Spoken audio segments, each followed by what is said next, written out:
Class 12 class के inorganic chemistry में। तो देखिए आज पढ़ाने जा रहे हैं क्लासिफिकेशन ऑफ लिगेंड। लिगेंड्स को कितने भाग बांटते हैं? सबसे पहला लिगेंड्स है जिसको क्या बोलते हैं? Normal ligands. क्या बोलते हैं जी? नॉर्मल लिगेंड्स का एक और नाम है क्लासिकल लिगेंड्स। क्या नाम है? अब ये नॉर्मल लिगेंड्स से क्लासिकल लिगेंड्स होता क्या है? Ligands which donate the electron pair और the formation of sigma type coordinate bond. का ऐसा लिगेंड जो इलेक्ट्रॉन पेयर डोनेट करता है किस तरह के बॉन्ड बनाने के लिए? Sigma type coordinate bond. Sigma bond एक होता है जो 11th क्लास में आपको पढ़ाया मैं पहले। सिग्मा बॉन्ड बनाने के लिए, सिग्मा कैसा कोऑर्डिनेट बॉन्ड बनाने के लिए, तो इस तरह के लिगेंड को क्या बोलते हैं? Normal ligand. ऐसा लिगेंड जो इलेक्ट्रॉन पेयर डोनेट करता हो सिग्मा टाइप कोऑर्डिनेट बॉन्ड बनाने के लिए, इस तरह के लिगेंड को क्या बोलेंगे? नॉर्मल लिगेंड्स या क्लासिकल लिगेंड्स। समझ में आ रहा? जैसे इसके एग्जांपल में देखिए कौन ऐसा लिगेंड्स है जो सिग्मा टाइप कोऑर्डिनेट बॉन्ड के लिए इलेक्ट्रॉन डोनेट करता है, जैसे X- आयन। क्या नाम है? X- आयन को बोलते हैं हैलाइड्स। क्या बोलते हैं? 17 नंबर ग्रुप देख रहे हो, 17 नंबर ग्रुप लास्ट में देखो, क्लोरीन क्लोरीन ब्रोमीन आयन, ये इसी को कहते हैं halogens. Okay, F- ion, Cl- ion, Br- ion, जितने भी X के जगह ये सब आएगा, ये सब सिग्मा टाइप कोऑर्डिनेट बॉन्ड के लिए डोनेट करता है। NH3 भी नॉर्मल लिगेंड्स कहलाता है। H2O भी नॉर्मल लिगेंड्स कहलाता है। हैलाइड्स नॉर्मल लिगेंड कहलाता है। ये सब एग्जांपल किसके याद रखना है? नॉर्मल। देखो दूसरा लिगेंड्स है नॉन क्लासिकल लिगेंड्स। क्या बोलते हैं? नॉन क्लासिकल लिगेंड्स को बोलते हैं पाई एसिड्स लिगेंड्स। तो देखिए इधर है दूसरा है नॉन क्लासिकल लिगेंड्स जिसको बोलते हैं पाई एसिड्स लिगेंड्स। देखिए क्या लिखा है? लिगेंड्स सच एज, देखो कुछ लिगेंड्स है जैसे CO। CO को क्या बोलते हैं? कार्बन है। Cl- को क्या बोलते हैं? साइनाइड, है ना? दो लिगेंड्स है, एक है कार्बन CO, एक है Cl- cyanide. Donate electron pair और sigma type coordinate bond to the central metal due to which electron density on central metal increases and it rotates the electron to the ligand to neutralize the electron density and forms a pi type coordinate bond also known as backbone or synergy bond। देखो इतना जो लिखे हैं इसका मतलब क्या है एक बार फिर से बताते हैं। नॉन क्लासिकल लिगेंड या पाई एसिड लिगेंड एक ऐसा लिगेंड है, जैसे दो एग्जांपल इसमें आता है कौन कौन? एक कार्बन है CO, एक Cl- साइनाइड, है ना? ये दोनों किसका एग्जांपल होता है? नॉन क्लासिकल लिगेंड्स यानी पाई एसिड लिगेंड्स का। ये ऐसा लिगेंड है जो क्या करता है, जो उसके बगल में सेंट्रल मेटल जो जुड़ा रहता है उसको क्या करता है? इलेक्ट्रॉन डोनेट करता है। क्या डोनेट करता है? Electron pair. क्यों डोनेट करता है? सिग्मा कोऑर्डिनेट बॉन्ड बनाने के लिए। समझ में आ रहा? बात समझ में आया? जिसके जैसे ही इलेक्ट्रॉन सेंट्रल मेटल को डोनेट करेगा तो सेंट्रल मेटल पे इलेक्ट्रॉन का डेंसिटी बढ़ेगा कि नहीं? इलेक्ट्रॉन बढ़ते जाएगा बढ़ते जाएगा बढ़ते जाएगा, तो इलेक्ट्रॉन डेंसिटी सेंट्रल मेटल पे क्या होगा? बढ़ेगा। समझ में आ रहा? अब सेंट्रल मेटल पे इलेक्ट्रॉन डेंसिटी बढ़ेगा जिसके बाद इलेक्ट्रॉन का संख्या ज्यादा हो जाएगा। इस वजह से क्या करता है ये जो सेंट्रल मेटल है फिर लिगेंड को भी इलेक्ट्रॉन डोनेट करता है। क्या करता है? सेंट्रल मेटल क्या करता है? दोबारा फिर लिगेंड जो दिया था उसको फिर से उसको इलेक्ट्रॉन डोनेट करता है। क्यों? क्योंकि उसमें जितना भी एक्स्ट्रा इलेक्ट्रॉन आया उसको न्यूट्रलाइज करने के लिए। समझ में आया? जो एक्स्ट्रा इलेक्ट्रॉन आया उसको क्या करने के लिए? न्यूट्रलाइज करने के लिए। और इस तरह से क्या बनाता है? जो सेंट्रल मेटल फिर दोबारा जो इलेक्ट्रॉन देता है लिगेंड को, तो कौन सा बॉन्ड बनाता है? पाई टाइप कोऑर्डिनेट बॉन्ड। और इस पाई टाइप कोऑर्डिनेट बॉन्ड को क्या कहते हैं? बैक बॉन्ड, या इसी को क्या कहते हैं? Synergy bond. फिर से इसको समझाते हैं। देखो ये CO कार्बन है और Cl- का भी लगा रहेगा ना, इसको कहते हैं नॉन क्लासिकल लिगेंड या पाई एसिड लिगेंड। ये क्या करता है? सबसे पहले इलेक्ट्रॉन देगा सेंट्रल मेटल में, सेंट्रल मेटल में इलेक्ट्रॉन का डेंसिटी बढ़ा तो ये सिग्मा कोऑर्डिनेट बॉन्ड बनाया ना, ये वाला। और उधर से फिर क्या करता है? इलेक्ट्रॉन डेंसिटी ज्यादा बढ़ जाता है सेंट्रल मेटल में, सेंट्रल मेटल दोबारा इस दोनों जो भी रहे उसको इलेक्ट्रॉन देता है। और सेंट्रल मेटल जो इलेक्ट्रॉन देता है तो कौन सा बॉन्ड बनाता है? पाई। क्या बनाता है? समझ में? जैसे देखो एग्जांपल मेटल कार्बन है, जैसे देखो ये सेंट्रल मेटल है, सेंट्रल मेटल के साथ कौन जुड़ा है? ये CO। तो CO जुड़ा है तो CO तो सबसे पहले क्या डोनेट करेगा? इलेक्ट्रॉन। तो कौन सा बॉन्ड बनाया? सिग्मा। क्या पता है ना? सिग्मा बॉन्ड बनाया। तो इस पे इलेक्ट्रॉन डेंसिटी बढ़ते जाएगा मेटल पे, तो ये भी दोबारा फिर इसको डोनेट करता है। कौन सा इलेक्ट्रॉन डोनेट किया? कौन सा बॉन्ड बनाएगा? पाई। तो इसी पाई बॉन्ड को क्या बोलते हैं? Back bond. क्या बोलते हैं? तो ये सिर्फ इसके और इसके केस में होता है, CO- आयन और Cl- आयन। इसलिए इसको कहते हैं नॉन क्लासिकल लिगेंड या पाई एसिड लिगेंड। देखो इसी को एक्सप्लेन किया है। देखो मेटल कार्बन है ना, द CO ग्रुप, देखो CO group donates electron pair to the central metal. CO donates electron pair to the central metal due to which electron density on central metal, इसकी वजह से electron density central metal क्या होगा? बढ़ेगा। और इस electron density को neutralise करने के लिए फिर से ये सेंट्रल मेटल क्या करेगा? CO ग्रुप को दोबारा क्या देगा? इलेक्ट्रॉन देगा। क्या देगा? तो देखिए इधर क्या लिखा है, उसी में जो कंटिन्यू करते हैं, this new electrons इंटर्स into ABM। जो नया इलेक्ट्रॉन जो मेटल बाद में दिया था कार्बोनाइल को कहाँ पे इंटर करता है? ABM। ABM होता क्या? केमिकल बॉन्डिंग चैप्टर हम आपको इनऑर्गेनिक केमिस्ट्री में पढ़ाए, वहाँ पे आपको बताया था 11th क्लास में कि दो तरह का ऑर्बिटल होता है, एक होता है बॉन्डिंग मॉलिक्यूलर ऑर्बिटल, एक होता है anti bonding molecular orbital. Bonding का मतलब होता है BMO, एंटी बॉन्डिंग का मतलब होता है ABM। ये पढ़ाया 11th क्लास में। कार्बोनाइल ग्रुप के ABM में इलेक्ट्रॉन इंटर किया जिसकी वजह से क्या हुआ? कार्बोनाइल ग्रुप का स्टेबिलिटी जो है घट गया। क्या हुआ? क्योंकि एबीएम उनको भी जाता है ना तो स्टेबिलिटी घटा देते हैं, समझ ना। तो कार्बोनाइल ग्रुप का स्टेबिलिटी घटेगा, स्टेबिलिटी जैसे घटेगा तो कार्बोनाइल ग्रुप का बॉन्ड स्ट्रेंथ भी क्या होगा, घटेगा, समझना। अब आगे देखो, नोट करके कुछ पॉइंट लिखा है। मेटल कार्बन के बीच बॉन्ड स्ट्रेंथ क्या होगा, मेटल और कार्बन के बीच में क्या होगा, बॉन्ड स्ट्रेंथ बढ़ेगा। बॉन्ड स्ट्रेंथ बढ़ता है तो बॉन्ड लेंथ क्या होगा, घटेगा। दूसरी बात, रीजन क्या है इसका, क्योंकि बैक बॉन्डिंग और सिनर्जिक बॉन्ड डबल बॉन्ड का एक्टिविटी है, चूंकि बैक बॉन्डिंग बन गया, सिनर्जिक बॉन्ड बन गया मेटल और कार्बन के बीच में दोबारा, है ना। इसके वजह से क्या होगा, उसका बॉन्ड स्ट्रेंथ क्या होगा, बढ़ेगा, बॉन्ड लेंथ क्या होगा, घटेगा। जो यहाँ पे लिखा है, कार्बन और ऑक्सीजन के बीच का बॉन्ड स्ट्रेंथ घटा और उसके बीच का बॉन्ड लेंथ क्या होगा, देखो उल्टा है, मेटल कार्बन के बीच बॉन्ड स्ट्रेंथ बढ़ा, उसका बॉन्ड लेंथ घटा, और कार्बन ऑक्सीजन के बीच बॉन्ड स्ट्रेंथ घटा तो बॉन्ड लेंथ क्या होगा, बढ़ा। अब अगला देखो लिगेंड, तीन तरह का लिगेंड है। अगला लिगेंड है पाई इलेक्ट्रॉन डोनर लिगेंड्स, ये भी आएगा, काफी काम आएगा चैप्टर में। पाई इलेक्ट्रॉन डोनर लिगेंड कहते हैं किसको, तुमसे पूछेगा परीक्षा में, what is pi electron donor ligands. ये पाई इलेक्ट्रॉन डोनर लिगेंड्स क्या है, नाम से पता चल रहा है, पाई इलेक्ट्रॉन, पाई इलेक्ट्रॉन जो डोनेट करेगा लिगेंड्स उसको कहते हैं पाई इलेक्ट्रॉन। देखो क्या लिखा, दूसरे ligands which donate pi electron for the coordinate bond formation, coordinate bond बनाने के लिए जो लिगेंड पाई इलेक्ट्रॉन को डोनेट करता है, देता है, उस तरह के लिगेंड्स को क्या बोलते हैं, पाई इलेक्ट्रॉन डोनर लिगेंड। अच्छा 11th क्लास में कुछ चीज पढ़ाए थे, जैसे देखो उसको एक बार रिवीजन करवा देते हैं। तुमको वहां पे बताए थे 11th क्लास में, अगर सिंगल बॉन्ड है, क्या है सिंगल बॉन्ड, यहाँ पे कितना सिग्मा बॉन्ड होता है, एक पाई बॉन्ड क्या होता है, जीरो। अगर डबल बॉन्ड है तो दो सिग्मा बॉन्ड, एक सिग्मा बॉन्ड, पाई बॉन्ड कितना, दो।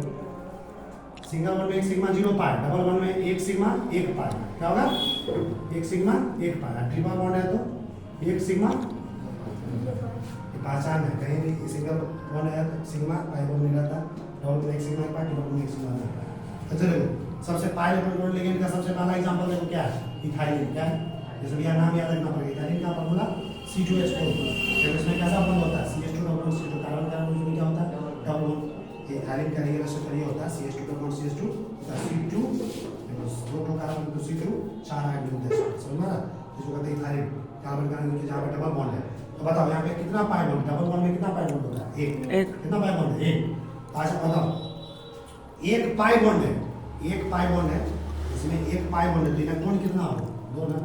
कोई भी एक बॉन्ड बनता है कितने इलेक्ट्रॉन के बीच में, एक बॉन्ड बनाने के लिए कितना इलेक्ट्रॉन चाहिए, दो।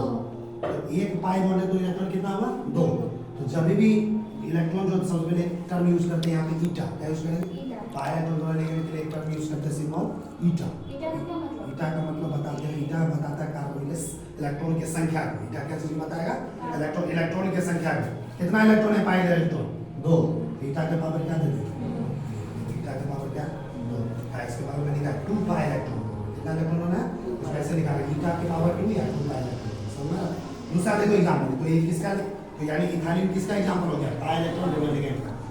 पाई इलेक्ट्रॉन डोनर लिगेंड का दूसरा एग्जांपल कौन होता है, बेंजीन, जिसका फॉर्मूला क्या होता है C6H6।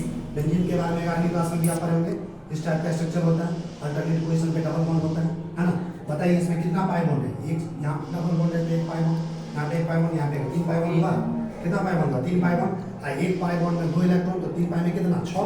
तो ईटा के पावर क्या दे देंगे, 6। ईटा के पावर तो क्या देंगे, 6 पाई इलेक्ट्रॉन।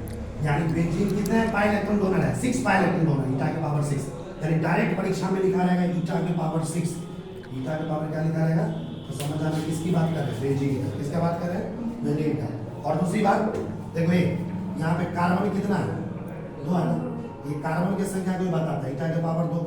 ईटा के पावर जो 2 है किसको बता रहा है, कार्बन की संख्या। इलेक्ट्रॉन कितना पाई बॉन्ड है, 2 पाई इलेक्ट्रॉन। यहाँ पे कार्बन कितना है, 6। ईटा यहाँ पे क्या तुम जो पूछ रहे थे, तो ये याद रखना, ईटा कार्बन की संख्या को बताता है, किसको बताता है, कितना कार्बन है, 6 पावर 6। कितना पाई इलेक्ट्रॉन है, 6 पाई इलेक्ट्रॉन, समझना जोड़ों को। फिर देखो क्या लिखा है, तीसरा देखो, पाई इलेक्ट्रॉन डोनर लिगेंड तुमसे पूछेगा, कल हम आए दूसरे दिन पूछेंगे, तुम बताओ पाई इलेक्ट्रॉन डोनर लिगेंड का पहला एग्जांपल क्या लिखा है, तुम बताओ। तो इससे पहले बोर्ड पे नहीं है, बोलो ना, अभी जब सामने हम पढ़ाया सुन दिया। हाँ नहीं, पाई इलेक्ट्रॉन डोनर लिगेंड्स का पहला एग्जांपल को लिखा थे, इथाइलिन C2H4। दूसरा एग्जांपल क्या लिखा थे, बेंजीन। और तीसरा एग्जांपल याद रखना पड़ेगा, तीसरा एग्जांपल क्या होता है, ये पाई इलेक्ट्रॉन डोनर लिगेंड साइक्लोपेंटाडाइनल। साइक्लोपेंटाडाइनल का फॉर्मूला C5H5-। देखो ये 5 कार्बन है, 6 हाइड्रोजन। देखो 1 2 3 4 5 कार्बन है, इस टाइप का स्ट्रक्चर होता है, इसी को कहा जाता है साइक्लोपेंटाडाइनल। ये जो लिखा है इसमें माइनस चार्ज होता है। अच्छा बताओ कितने कार्बन है रिंग में, 1 2 3 4 5। ईटा का पावर क्या होगा, कार्बन की संख्या बीटा बता रहा कितना इलेक्ट्रॉन डोनेट करेगा। आप जस्ट गौर से देखो, इस पाई बॉन्ड में 2 इलेक्ट्रॉन, इस पाई बॉन्ड में 2 इलेक्ट्रॉन, तो एक पाई बॉन्ड है, एक पाई बॉन्ड है, तो कितना इलेक्ट्रॉन होगा?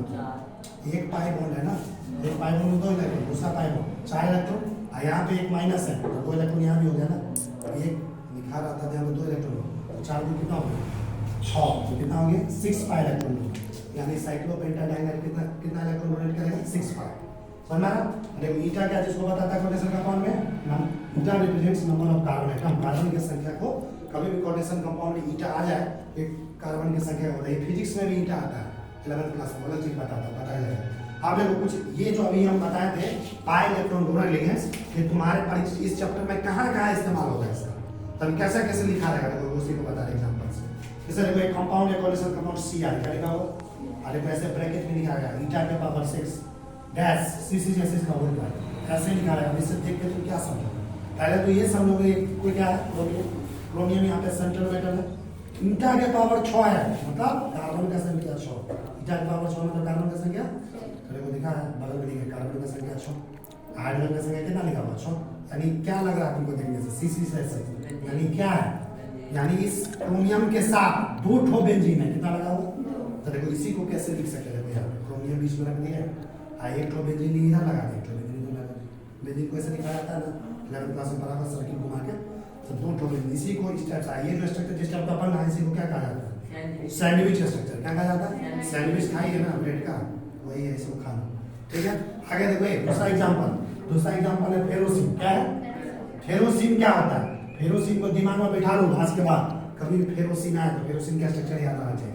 फेरोसिन में सेंट्रल मेटल कौन होता है, आयरन, ईटा के पावर 5 C5H5 का होल ट्वाइस, फेरोसिन का क्या स्ट्रक्चर होगा, Fe ईटा के पावर 5 C5H5 का होल ट्वाइस, फिर इसी के तरह स्ट्रक्चर होगा, बीच में आयरन लिख दो, C5H5 में वही डालो, C5H5 भी समझ में आ रहा, जैसे कि बीच में क्रोमियम में, तो बीच में क्या होगा आयरन, इधर बेंजीन इधर 2 C5H5 है, इधर एक C5H5, इसका भी स्ट्रक्चर किस तरह का होगा, सैंडविच स्ट्रक्चर, कैसा होगा आप समझ में आया, ये क्या यूज होता है इसका।